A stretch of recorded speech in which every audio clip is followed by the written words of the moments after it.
Le président américain Donald Trump a reconnu que c'est bien Vladimir Poutine qui fait échouer le processus de paix visant à mettre fin à la guerre en Ukraine. La veille, Donald Trump a partagé sur Truth Social un article du New York Post titré « Les paroles creuses de Vladimir Poutine sur l'attaque contre sa résidence prouvent que la Russie bloque la paix ». Un peu plus tard, la CIA américaine a fait une déclaration officielle. Les données recueillies indiquent que l'Ukraine n'a pas attaqué et n'avait pas l'intention d'attaquer la résidence de Vladimir Poutine. La cible était un important site militaire stratégique dans cette même région de Novgorod. Et au Kremlin, ils le savaient né parfaitement, mais ils ont décidé de jouer la comédie. Dans l'article qui a tant plu à Donald Trump, il est clairement indiqué qu'après un tel mensonge éhonté du Kremlin, il est enfin temps de frapper activement Poutine. Car c'est bien lui la raison de l'absence de paix. Et la CIA a finalement révélé des informations sur ce fameux site militaire que visaient les forces armées ukrainiennes. Et avec ces informations, cette histoire devient encore plus intéressante, car il ne s'agit pas simplement d'un site militaire, mais d'une base stratégique de missiles militaires. Mais ce n'est pas tout. Après cela, un Steven Witkoff abasourdi a demandé un entretien téléphonique avec Zelensky et les dirigeants européens pour qu'ils lui expliquent la situation. Je m'appelle Alexei Pichi, discutons ensemble de ce sujet, mais avant de commencer, je vous demande de vous abonner à cette chaîne, de mettre un like et d'écrire n'importe quel commentaire sous cette vidéo, ainsi que de vous abonner à ma chaîne Telegram Pichi News. Le lien se trouve dans la description de cette vidéo. Les amis, vous savez que chaque jour, et le nouvel an ne fait pas exception. J'analyse les faits, mais aujourd'hui, je veux parler avec vous des sentiments. Sur la chaîne de mon psychologue préféré, une vidéo sur le 1er janvier présentée comme le jour de la gueule de bois numérique collective a été publiée et je l'ai suivie avec intérêt. Et vous savez, nous ne sommes même pas encore réveillés que nous sommes déjà submergés par les actualités. Donc la vidéo que je vous recommande vivement de regarder parle justement de la façon de rester simplement humain quand le monde autour de nous devient peu à peu fou. C'est la meilleure chose que vous puissiez faire pour votre esprit. Aujourd'hui, 1er janvier, le lien vers cette vidéo apparaît sur vos écrans. Il sera dans la description de cette vidéo et je le mettrai aussi en commentaire épinglé. Alors assurez-vous de regarder, cliquez sur le lien, regardez cet épisode, vous ne le regretterez pas. Ainsi, des représentants de la sécurité nationale des États-Unis ont officiellement déclaré que l'Ukraine n'avait pas mené d'attaque contre le président russe Vladimir Poutine ou l'une de ses résidences lors de l'opération présumée impliquant des drones. En réfutant l'affirmation de Moscou selon laquelle Kiev cherchait à tuer le dictateur chauve russe, cette conclusion est confirmée par l'évaluation de la CIA. C'est ce qu'écrit aujourd'hui le Wall Street Journal. Et donc, selon un responsable de la CIA, les États-Unis ont établi que l'Ukraine avait tenté de frapper une cible militaire située dans la même région que la résidence de campagne de Poutine à Valdaï, mais pas à proximité immédiate. Comme on l'a appris plus tard, les forces armées ukrainiennes visaient cet objet-ci qui se trouve dans la zone encerclée. Sur ces photos, c'est l'arsenal Neger 13 de la direction principale des missiles et de l'artillerie, c'est-à-dire les amis. C'est là que sont stockés les missiles lancés ensuite sur l'Ukraine. Il s'est avéré que cet arsenal se trouve à 50 km de la résidence de Poutine à Valdaï, mais sa résidence se trouve en fait exactement sur la trajectoire des drones. Et surtout, il y a déjà eu au moins une frappe là-bas. Cela s'est produit le 20 novembre 2024 et à ce moment-là, les drones des forces armées ukrainiennes auraient également survolé presque directement la résidence de Poutine à Valdaï. Mais cette fois, les Russes ont décidé d'utiliser cet épisode à des fins de propagande, et aussi pour couvrir cette fameuse base de missiles. Et comme paraissent ridicules aujourd'hui ceux qui soutenaient le pouvoir de Vladimir Poutine, alors qu'il mentait effrontément et cyniquement en disant que sa résidence avait été attaquée par les Ukrainiens. Le mercredi 31 décembre, le président Trump a surpris tout le monde à la veille du Nouvel An. En effet, sur son réseau social Truth Social, il a soudainement publié un lien vers un éditorial du journal New York Post, dans lequel il était affirmé qu'il n'y avait pas eu d'attaque contre la résidence de Poutine, et que Poutine ment effrontément à Trump. Le titre était tout simplement incroyable. Les paroles creuses de Poutine sur l'attaque contre lui montrent que c'est précisément la Russie qui fait obstacle à la paix.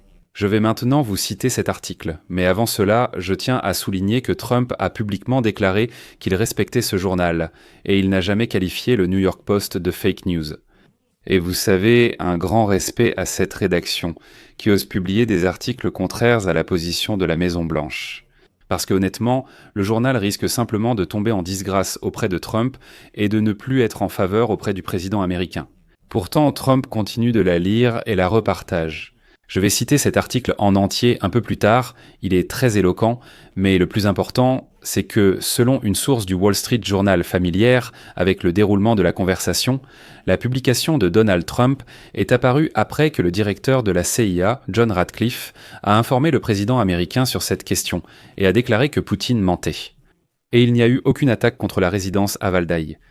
Les services de renseignement américains disposent de plusieurs moyens pour surveiller l'espace aérien russe, l'activité militaire et les attaques sur son territoire, y compris des satellites, des radars, l'interception de communications et bien d'autres choses encore. De plus, soyons honnêtes, la CIA a accès aux renseignements ukrainiens et peut les contacter, voire demander des informations sur la mission de chaque drone lancé.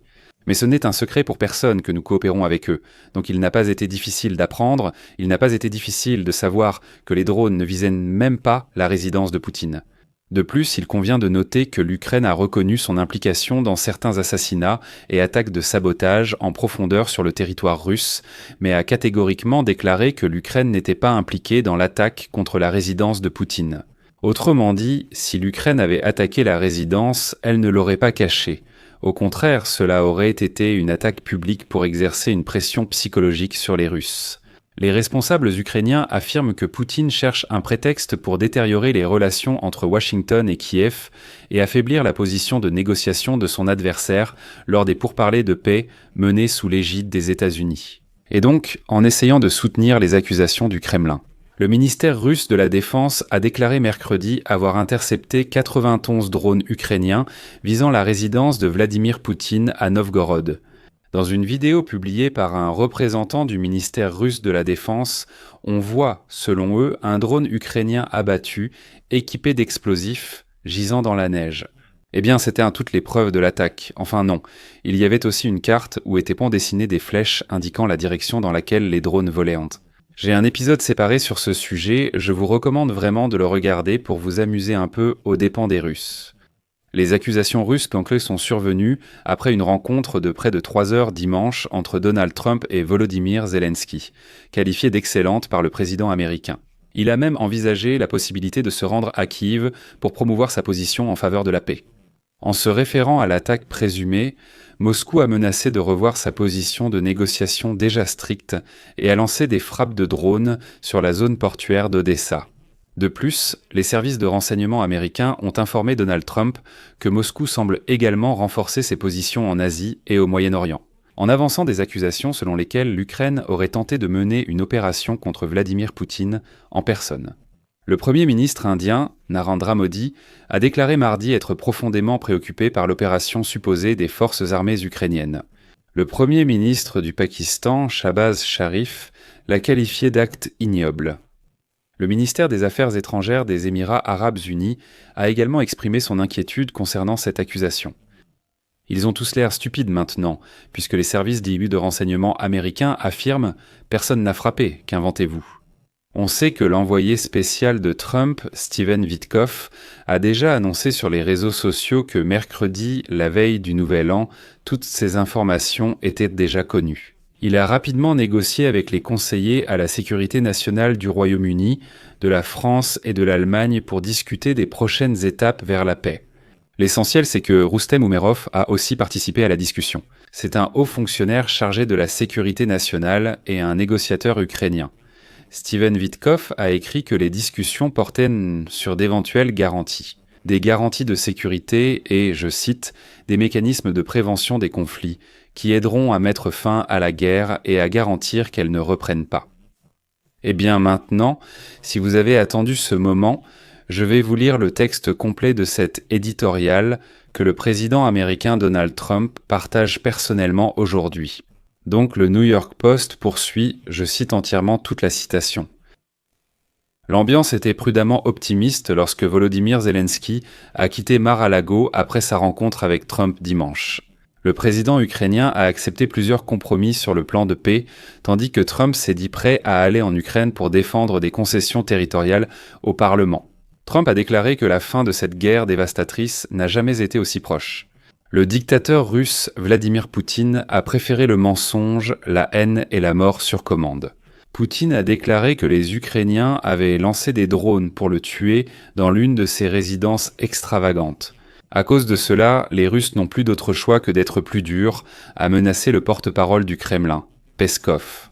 Le fait que les frappes près de la résidence de Poutine, qui mène une guerre brutale depuis près de 4 ans, suscitent chez lui une colère particulière en dit long. La Russie a lancé 131 drones à Noël et a tué 7 civils des civils en Ukraine. Le Kremlin vise délibérément les appartements et les centrales électriques pour punir les Ukrainiens ordinaires et pacifiques. Les Russes enlèvent des enfants, ils torturent et exécutent des prisonniers. De plus, Moscou a tenté à plusieurs reprises de tuer Zelensky. Toute frappe contre Poutine est plus que justifiée. Oui, voilà l'incohérence. Il est probable qu'il n'y ait pas eu d'attaque de drone du tout. Zelensky l'a fermement démenti. Peskov a affirmé que les Russes n'avaient pas à fournir de preuves et a demandé de croire le Kremlin sur parole. Non, nous ne le ferons pas. Toute la guerre de Poutine est un mensonge. Toute cette opération spéciale, soi-disant pour dénazifier un pays voisin qui n'est pas dirigé par des nazis. Les récits inventés et embellis donnent à Poutine une excuse pour rejeter les progrès réalisés par Donald Trump. Tout comme en Alaska, la paix a été proposée à Poutine, mais au lieu de cela, il a craché au visage de l'Amérique. Vladimir Poutine n'est pas un médiateur honnête. Il ne voit ni le bon sens, ni les opportunités d'affaires. Regardez au-delà de l'Ukraine. La Russie a longtemps soutenu l'Iran et cette semaine, elle a lancé 3 satellites pour le régime des ayatollahs. Poutine soutient le régime corrompu et impliqué dans le trafic de drogue de Maduro au Venezuela. Et des rapports récents ont révélé qu'un navire de la flotte fantôme russe, coulé au large des côtes espagnoles l'année dernière, transportait des composants nucléaires vers la Corée du Nord. La réponse ne doit pas être de grandes concessions, mais un bâton plus gros. Kiev a fait sa part, la responsabilité doit incomber à Vladimir. Soit il fait un pas en avant, soit il fera face à des sanctions plus sévères et à des armes plus meurtrières pour l'Ukraine. Malgré sa résistance, les actions de Poutine sentent la détérioration de la situation intérieure.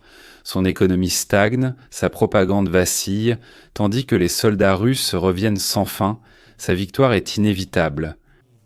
Épargnez-nous de ces yeux de crocodile et mettez la pression.